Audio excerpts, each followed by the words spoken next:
MPSCच्या सर्व स्पर्धा परीक्षांच्यासाठी, सरळ सेवा भरतीच्या सर्व परीक्षांच्यासाठी, गणित प्रावीण्य परीक्षा 8वीसाठी किंवा NMMS या अतिशय महत्त्वाच्या 8वीच्या स्पर्धा परीक्षेसाठी, शिष्यवृत्ती परीक्षेसाठी असे प्रश्न अत्यंत महत्त्वाचे आहेत. एका चौकोनाच्या कोणांच्या मापांचे गुणोत्तर 3:4:5:6 आहे. तर त्या चौकोनाच्या प्रत्येक कोनाचे माप काढा आणि त्या चौकोनाचा प्रकार कोणता ते शोधा. या ठिकाणी पहिल्या कोणाचं माप 3x मानू, दुसऱ्या कोणाचं 4x, तिसऱ्या कोणाचं 5x, चौथ्या कोणाचं 6x. चौघांची बेरीज 360 आहे. एकूण x झालीच किती? 4 आणि 3 7 आणि 5 12 आणि 6 18x बरोबर 360. आणि म्हणून 18 भागून पलीकडे 18 दुनी 36, xची किंमत 20 आलेली आहे. त्यामुळे पहिला कोण साहजिकच 20 त्रिक 60 आहे. दुसरा कोण 20 चौक 80 आहे.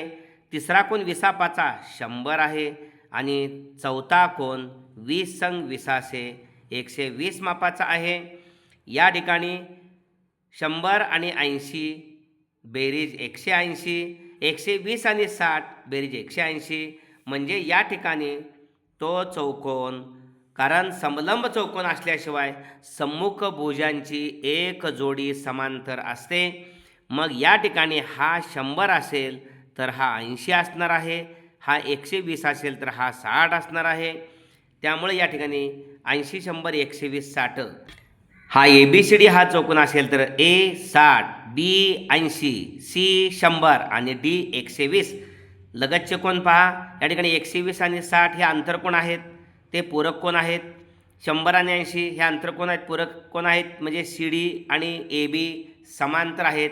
आणि या समांतर रेषांची AB छेदिका घेतली तर 120 आणि 60 180 बेरीज मिळते. 100 आणि 80ची बेरीज छेदिका BC बदलली तर 180 बेरीज येते. म्हणून हा समलंब चौकोन आहे. अशा पद्धतीने अचूक प्रश्नाचा वेध घ्या आणि उत्तर अचूक काढा. धन्यवाद.